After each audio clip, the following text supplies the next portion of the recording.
R K. Singh जी बताइए, क्या ये शुरुआत है? क्या सुप्रीम कोर्ट आपको लग रहा है रवैया देखते हुए कि अब इस पर कुछ करेगा, और करेगा भी तो सुनेगा कौन आर.के. सिंह जी?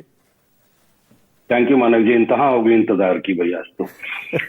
दूसरी बात है, मैं आपको एक चीज बता दूं मानक जी, सुप्रीम कोर्ट में जस्टिस सूर्यकांत ने जो कल ऑब्जर्वेशन दिया है, 48 घंटे के अंदर हेमंत नंदन बिश्वास और हेड स्पीच को लेकर के 2 कंक्लूसिव फाइंडिंग्स आए।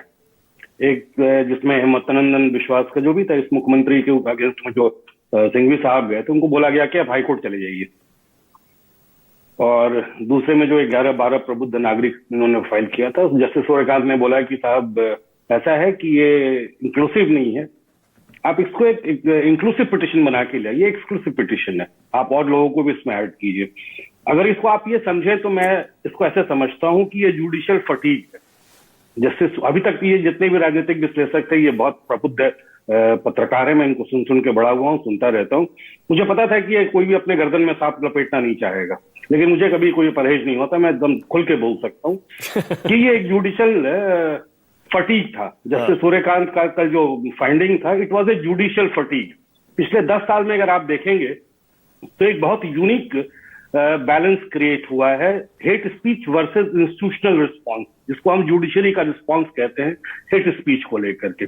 2014 में प्रवासी भारतीय वर्सेस यूनियन ऑफ इंडिया के केस में सुप्रीम कोर्ट ने बोला कि हम कोई भी गाइडलाइन नहीं बनाएंगे हेट स्पीच को लेकर के, जो एग्जिस्टिंग लॉज है काफी है।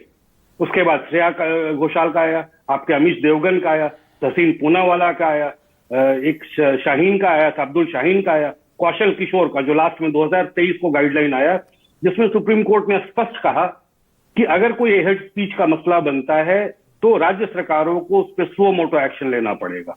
अब वैसी राज्य सरकार जिसका मुखिया ही एक स्पीच कर रहा हो, उसकी पुलिस की इतनी हैसियत होगी कि अपने मुखिया के अगेंस्ट में वो एक्शन ले पाएगा? Are we there to stand fool for our own observation? असंभव है, आज तक तो ऐसा नहीं हुआ, नहीं होगा। और वैसे सिचुएशन में सुप्रीम कोर्ट जो है ना, अपने आप को लाचार पा रहा है। They are finding themselves helpless कि करें क्या, क्योंकि जिस रफ्तार से ये गाइडलाइंस बना रहे हैं, उसी रफ्तार से ये शुतुरमुर्गी पॉलिटिशियंस उसको तोड़ने में कॉम्पीट कर रहे हैं। ये कॉम्पिटिटिव हेट मॉन्गरिंग का एक स्वर्णिम काल चल रहा है। हर पार्टियां एक दूसरे को नीचा दिखाने के लिए कंपटीशन कर रही है। आप देखिए, जब हमारी आजादी आई थी, आप सब लोग पढ़े लिखे लोग हैं, तो हेट स्पीच रिटर्न होता था।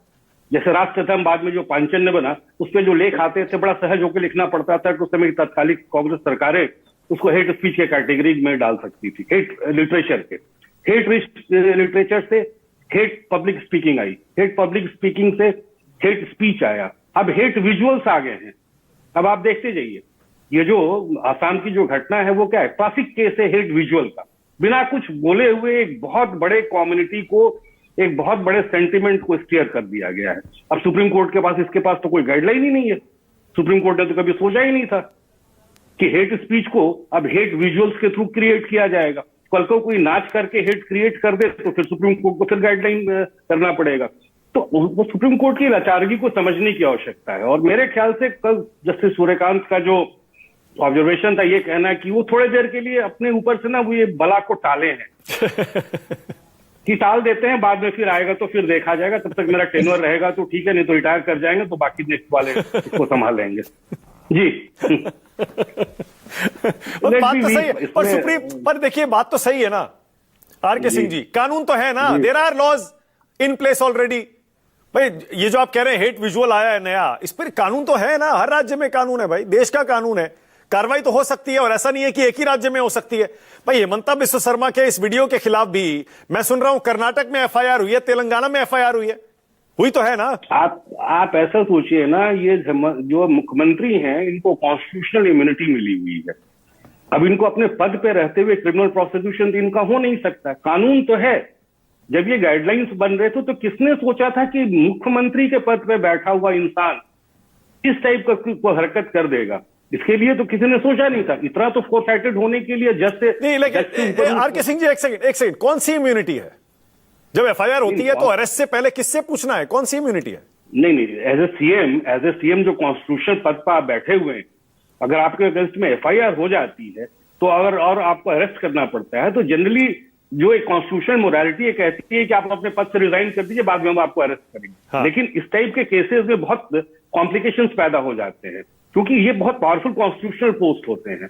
और जहां तक बात है गाइडलाइंस की, तो मैं बार बार इसको रिपीट कर रहा हूं, हर फोरम पे रिपीट कर रहा हूं, रिपीटेडली रिपीट कर रहा हूं कि किसी भी राज्य के पुलिस की इतनी हैसियत हो पाएगी क्या कि वो अपने राज्य के मुख्यमंत्री के अगेंस्ट में एफआईआर करते। वैसे सिचुएशन में सुप्रीम कोर्ट के पास एक छोटी सी काम तो करनी थी, उसको अपने देखरेख में इन्वेस्टिगेशन करा देना था और इसको लॉजिकल कंक्लूजन तक ले जाना था। एक नजीर को तो बस पैदा करनी थी, एक नजीर पैदा हो जाता, बाकी सारे लोग ठंडे हो जाते, लेकिन वो भी नहीं हो पा रहा।